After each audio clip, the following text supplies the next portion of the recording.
Welcome to our channel as you dream classes. Last class में हमने Dalton atomic theory देखी थी, जहां पे हमने डाल्टन एटॉमिक थ्योरी के डिफरेंट पोस्टुलेट को समझा था। आज हम देखने जा रहे हैं डाल्टन एटॉमिक थ्योरी के लिमिटेशंस। अभी आप लोग ये सोच रहे होंगे कि अगर डाल्टन एटॉमिक थ्योरी के लिमिटेशंस थे या वो इनकरेक्ट थी तो हमें डाल्टन एटॉमिक थ्योरी पढ़ने की क्या जरूरत है, उसे सिलेबस से हटा भी सकते थे। पर जितनी भी थ्योरीज आपके बुक्स में दी हुई है, जितनी भी चीजें आपको 11th क्लास में पढ़ना है या हायर स्टडीज में जब आप पढ़ेंगे तो वो सारी चीजें आपको देखने को मिलेंगी जो कि उस समय साइंस की प्रोग्रेस होते समय डिस्कवर हुई थी। क्योंकि डाल्टन की एटॉमिक थ्योरी एटम से रिलेटेड फर्स्ट थ्योरी थी और ये थ्योरी उस टाइम पे दी गई थी जब लोगों को एटम्स मॉलिक्यूल के बारे में भी आइडिया नहीं था।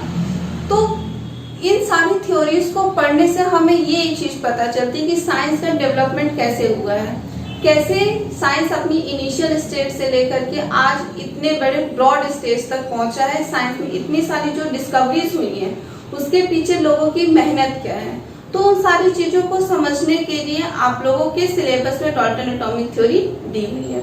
अब क्योंकि डाल्टन एटॉमिक थ्योरी इनकरेक्ट थी, या हम ऐसे बोल सकते हैं कि डाल्टन एटॉमिक थ्योरी के जो पोस्टुलेट थे वो पूरी तरीके से करेक्ट नहीं थे। जैसे जैसे साइंस में डिस्कवरीज होती चली गई उनके वो पोस्टुलेट उनके ड्रॉबैक्स में कन्वर्ट होते चले गए। तो आइए देखते हैं लिमिटेशंस या drawbacks of Dalton atomic theory. Dalton atomic theory का फर्स्ट लिमिटेशन है atom can be divided into सब atomic particle that is electron, proton and neutron. Dalton ने हमें अपनी एटॉमिक थ्योरी में ये बताया था कि हम एटम्स को फर्दर डिवाइड नहीं कर सकते हैं। एटम किसी भी मटेरियल के सबसे स्मॉलेस्ट पार्टिकल होते हैं, पर जैसे जैसे साइंस में प्रोग्रेस हुआ हमें ये पता चला कि एटम्स को भी फर्दर डिवाइड किया जा सकता है। एटम भी 3 फंडामेंटल पार्टिकल से मिलकर के बना हुआ होता है, जिसे हम इलेक्ट्रॉन, प्रोटॉन एंड न्यूट्रॉन कहते हैं। आइए देखते हैं second limitation. It fails to explain law of combining volume. Law of combining volume या Gay-Lussac law of gaseous combination. Dalton ने अपनी एटॉमिक थ्योरी में हमें ये बताया था कि एक एलिमेंट्स के जो एटम होते हैं वो एक दूसरे से आइडेंटिकल होते हैं एंड डिफरेंट एलिमेंट्स के जो एटम होते हैं वो एक दूसरे से डिफर होते हैं, और इनके बीच डिफरेंस का जो रीजन उन्होंने हमें बताया था वो था उनका मास। अगर डिफरेंट एलिमेंट्स के मास एक दूसरे से अलग होंगे तो इनके वॉल्यूम भी क्या होंगे, एक दूसरे से अलग होंगे। पर एक्सपेरिमेंटली ये देखा गया है कि नॉर्मल कंडीशंस पर जितनी भी टाइप की गैसेस होती है वो इक्वल वॉल्यूम को ऑक्यूपाई करती हैं।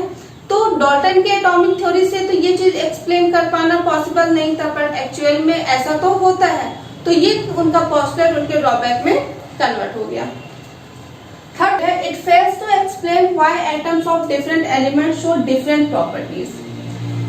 डाल्टन ने हमें अपनी एटॉमिक थ्योरी में ये बताया था कि डिफरेंट एलिमेंट्स के जो एटम होते हैं वो एक दूसरे से डिफरेंट प्रॉपर्टीज को शो करते हैं, पर वो एक दूसरे से डिफरेंट क्यों होते हैं, ऐसा क्या रीजन है उनके बीच इस डिफरेंस का, उसके बारे में कोई भी एक्सप्लेनेशन हमें डाल्टन एटॉमिक थ्योरी में देखने को नहीं मिलती है।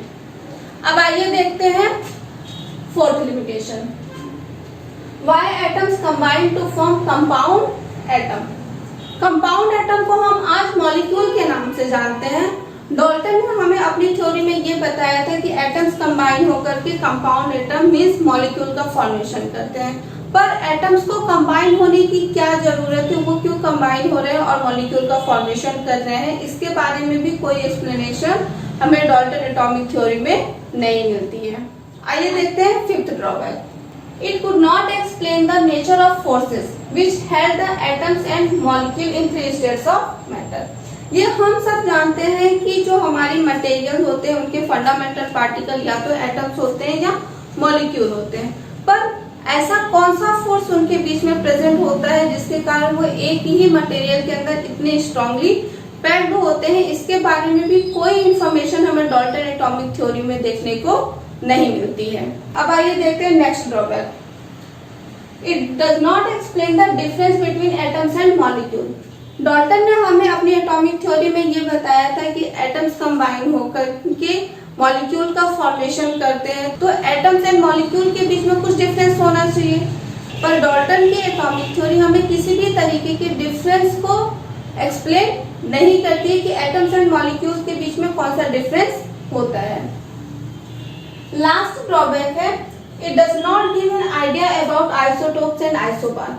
डाल्टन ने हमें अपनी एटॉमिक थ्योरी में ये बताया था कि एक एलिमेंट्स के एटम्स एक दूसरे से आइडेंटिकल होते हैं, पर जैसे जैसे साइंस में डिस्कवरीज होती चली गई तो हमें ऐसे भी एटम्स के बारे में पता चला जो कि एक ही एलिमेंट्स को बिलोंग करते हैं, पर इनकी जो प्रॉपर्टीज होती हैं वो एक दूसरे से आइडेंटिकल नहीं होती हैं। और हमें ऐसे भी एटम्स के बारे में पता चला जो डिफरेंट एलिमेंट्स को बिलोंग करते हैं, पर उनकी जो प्रॉपर्टीज होती हैं वो एक दूसरे से आइडेंटिकल होती हैं। और ऐसे एटम्स को हमने आइसोटोप्स एंड आइसोबार कहा। तो डाल्टन की एटॉमिक थ्योरी हमें आइसोटोप्स एंड आइसोबार के बारे में भी कुछ भी एक्सप्लेनेशन नहीं देती है, क्योंकि डाल्टन की एटॉमिक थ्योरी पूरी तरीके से इनकरेक्ट नहीं थी।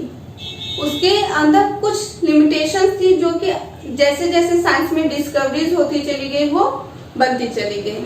तो डाल्टन की एटॉमिक थ्योरी से उनके ड्रॉबैक्स को हटा करके और उनकी जो एटॉमिक थ्योरी थी उसको मॉडिफाइड करके हमें एक नई थ्योरी दी गई है जिसे हम मॉडर्न एटॉमिक थ्योरी बोलते हैं। तो आइए देखते हैं मॉडर्न एटॉमिक थ्योरी।